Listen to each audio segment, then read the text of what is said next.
नमस्कार, आप देख रहे हैं बुलेट न्यूज इंडिया। हमारी हर खबर निर्भीक और निष्पक्ष होती है।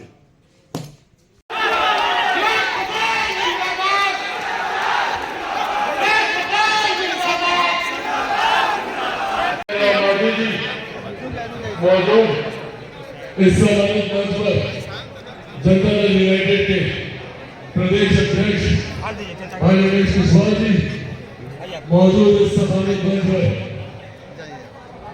भारतीय जनता पार्टी के जनता दल यूनाइटेड के लोक जनशक्ति पार्टी रामविलास के हिंदुस्तानी अवाम मोर्चा के राष्ट्रीय लोक मोर्चा के तमाम वरिष्ठ नेतागण मौजूद यहाँ पर, तमाम माननीय विधायकगण मौजूद इस सम्मानित मंच पर, हमारे गठबंधन के तमाम मजबूत कार्यकर्ता साथी मौजूद यहाँ पर, तमाम प्रेस मीडिया के पत्रकार साथी, आदरणीय बुजुर्गों, माताओं, बहनों, मेरे तमाम नौजवान युवा साथियों, सबसे पहले साथियों जिंदाबाद जिंदाबाद आज आप लोगों के सामने एक महत्वपूर्ण जानकारी साझा करने आया हूँ। आप सब जानते हैं कि देश में 3 चरण का मतदान हो चुका है और इस 3 चरण के मतदान के बाद एक बात स्पष्ट है, एक बात तय है कि जब 4 तारीख को ईवीएम मशीन खुलेगी तो हमारे मौजूदा प्रधानमंत्री आदरणीय नरेंद्र मोदी जी तीसरी बार देश के प्रधानमंत्री बनने की शपथ लेंगे।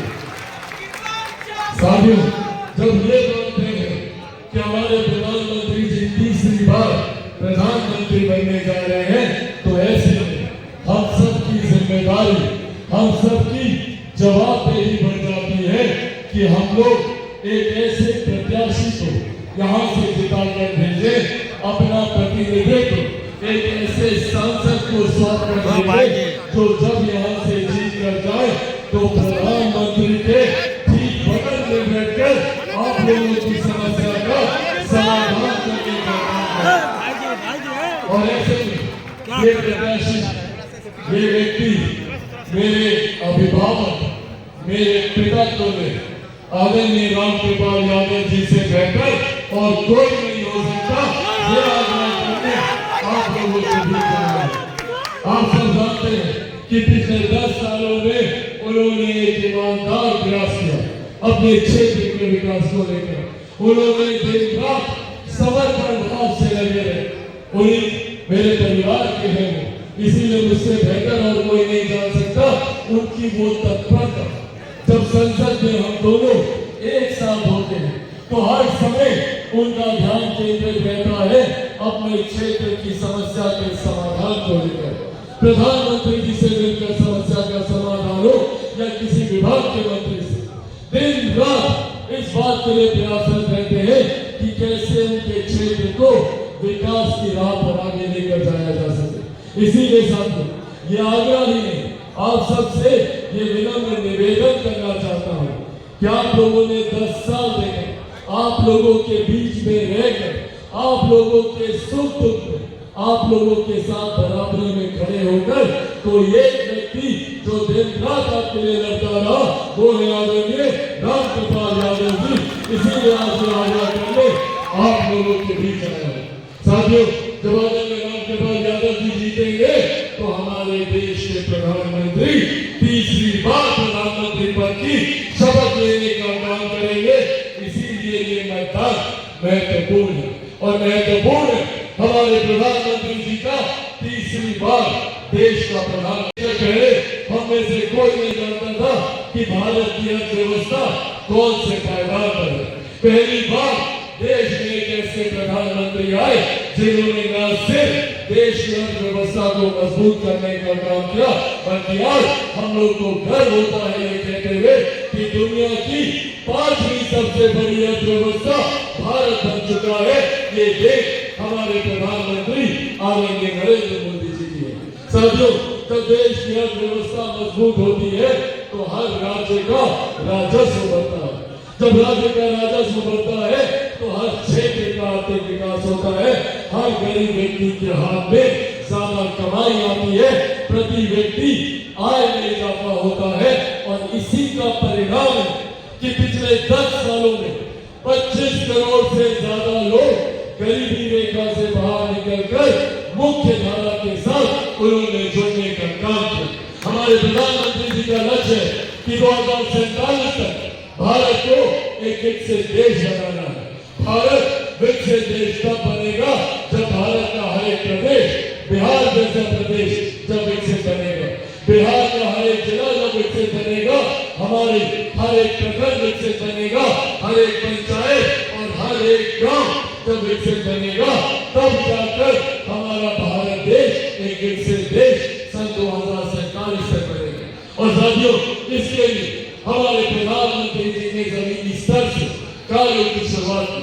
आज से पहले किसी प्रधानमंत्री ने कभी किसी महिला के सम्मान की चर्चा न की। पहली बार देश में प्रधानमंत्री आए जिन्होंने महिलाओं के लिए शौचालय का निर्माण किया, उनके स्वास्थ्य की चिंता कर उज्ज्वला योजना के माध्यम से घर घर गैस पहुंचाने का संकल्प लिया।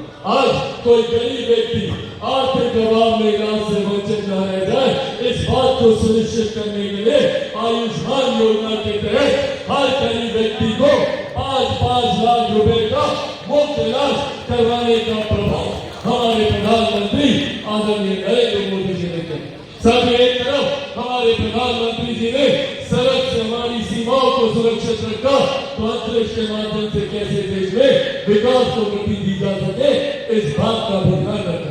आज हम लोग को गर्व होता है कि देश की नहीं दुनिया की सबसे बड़ी योजना जिसका श्रेय मैं मेरे नेता, मेरे पिता आदरणीय रामविलास पासवान जी को भी दूंगा कि आज उनकी वजह से दुनिया की सबसे बड़ी गरीब कल्याण की योजना भारत में चलाई जा रही है। प्रधानमंत्री गरीब कल्याण अन्न योजना के तहत 81 करोड़ लोगों को देश में आज की तारीख में भी मुफ्त राशन दिया जा रहा है। ये सोच, ये देन हमारे प्रधानमंत्री आदरणीय नरेंद्र मोदी जी की। जहाँ एक तरफ हम लोग विकास की राह को गति देने का काम करें, गरीब कल्याण की योजनाओं को चलाकर गरीबों को मुख्य धारा के साथ हम लोग जोड़ने का काम कर रहे हैं, तो वही दूसरी तरफ विपक्ष के भी लोग जो इस बात के लिए प्रयासरत है कि कैसे हम लोगों के बढ़ते कदम को रोका जा सके। याद कीजिए कौन है ये लोग? ये वही लोग हैं जो 90 के दशक में लाठी को तेल दिलाकर हम लोगों के ऊपर अत्याचार करने का काम करते हैं। ये वही लोग हैं जो नौकरी के बदले हम लोगों की जमीन हड़पने का काम करते थे। और आज सुनियोजित तरीके से, विधिवत तरीके से इस व्यवस्था का निर्माण कराया जा रहा है कि कैसे आप सबकी जमीन जायदाद संपत्ति हड़प ली जाए। आज इनहेरिटेंस टैक्स के माध्यम से, क्या है ये इनहेरिटेंस टैक्स, विरासत पर टैक्स लगाने की सोच कांग्रेस, राजद और इनके तमाम घटक दल के नेता ये योजना बना रहे हैं कि विरासत पर टैक्स लगाया जा सके। आप लोगों की जो भी जमीन जायदाद है, एक गरीब किसान की छोटी जमीन हो या एक गरीब मजदूर की छोटी संपत्ति हो या महिलाओं का जेवर गहना आभूषण, उस पर भी अब कर लगाकर 55% हिस्सा कांग्रेस और राजद के लोग अपने खजाने में भरने की सोच रखते हैं। ये लोग चाहते हैं कि उस पर कर लग जाए और वो टैक्स 55% का आप लोगों पर लगाकर आप लोगों की जमीन जायदाद कांग्रेस और राजद के लोग अपने खजाने में भरना चाहते हैं। और इस बात को छुपाने के लिए झूठ में राजद के तमाम नेता हो, ये लोग सिर्फ झूठ बोलकर डराने का काम करते हैं। क्या बोलते हैं? कभी कहेंगे संविधान समाप्त हो जाएगा, कभी कहेंगे आरक्षण समाप्त हो जाएगा और कभी बोलेंगे लोकतंत्र की हत्या कर दी जाएगी। ये लोग बोलेंगे लोकतंत्र के बारे में जिन लोगों ने सन 75 में आपातकाल लगाकर सही मायनों में लोकतंत्र की हत्या करने का काम किया। आज ये लोग लोकतंत्र की दुहाई देने की बात करते हैं। ये वही लोग हैं जिन्होंने हम सबके मौलिक अधिकार तक छीनने का काम किया और आज ये लोग झूठ बोलने का काम करते हैं। संविधान डॉक्टर बाबा साहब भीमराव अम्बेडकर का बनाया हुआ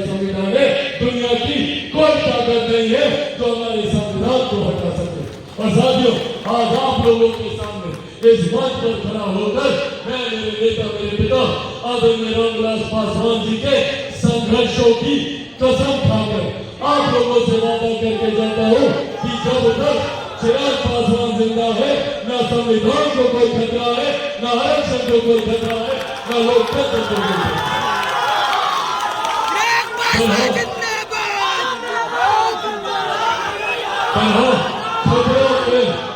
खतरा है इन नेताओं से हमारी गरीब कल्याण की योजना को खतरा। ये लोग अगर आ गए तो एक कर गरीब कल्याण की तमाम योजनाओं को समाप्त करने का काम करेंगे। आज जितने लोगों को 5 किलो राशन मिलता है, किसी को मिलता है, हाल अगर बताइए, मिलता है ना? सबसे पहले ये छीनने का काम करेंगे। अगर ये कांग्रेस सरकार ये लोग आ गए, सबसे पहले 5 किलो अनाज जो दिया जाता है उसको बंद करने का काम करेंगे। जो उज्ज्वला गैस दी जाती है उसको छीनने का काम करेंगे। आयुष्मान पर जो 5 लाख रुपए का मुफ्त इलाज होता है उसको बंद करवाने का ये लोग काम करेंगे। किसान सम्मान निधि के माध्यम से जो लाभ किसानों को मिलता है उसको छीनने का ये लोग काम करेंगे। इस सोच के साथ ये राजद कांग्रेस के लोग आगे बढ़ने का काम करें। इसीलिए साथियों, आज आगे करना है देश में एक प्रधानमंत्री जो सिर्फ विकास की बात करते हैं, जिन्होंने अपने हर वादे को पूरा करने का काम किया। आज मोदी की गारंटी पे देश का कोना कोना क्या, आज दुनिया में भी लोग विश्वास करने का काम करते हैं। ये हमारे प्रधानमंत्री की गारंटी है। आज भारत 370 की बात हो या जिस तरीके से भगवान श्री राम 500 साल तक एक पेड़ के नीचे विराजमान है, आंधी तूफान धूप गर्मी धूल मिट्टी में वही 500 साल तक राम लल्ला को बिठा कर रखा गया। आज हम लोग को गर्व होता है कि अयोध्या में एक भव्य राम मंदिर का निर्माण कराकर भगवान श्री राम की प्राण प्रतिष्ठा वहां पर की जा सकती है।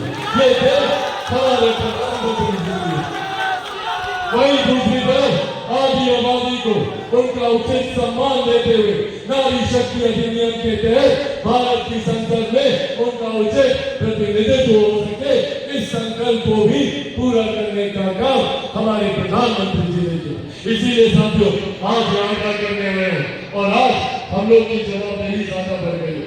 आज बिहार में एक डबल इंजन की सरकार है जिसका केंद्र में नेतृत्व हमारे प्रधानमंत्री आदरणीय नरेंद्र मोदी जी कर रहे हैं, तो वही बिहार में सरकार का नेतृत्व मेरे मुख्यमंत्री आदरणीय नीतीश कुमार जी कर रहे हैं, जिसका मजबूती से समर्थन आदरणीय जीतन राम मांझी जी आदरणीय उपेंद्र कुशवाहा जी करने का काम कर। इसीलिए साथियों, आज ये जवाबदेही हम लोग की ज्यादा बढ़ती है कि एक वोट गांव घर से निकलकर एक वोट राज्यपाल यादव जी के पक्ष में जाना चाहिए, ताकि 4 जून को जब ईवीएम मशीन खुले तो प्रधानमंत्री जी का ये संदेश जाए कि पाटलिपुत्र से सबसे ज्यादा मतों से राज्यपाल यादव जी ने जीतने का काम किया। ये 4 जून को ये संदेश यहाँ से जाना चाहिए। इसीलिए साथियों, आज मैं बस आग्रह करूंगा कि आगामी 1 तारीख को मतदान है ना?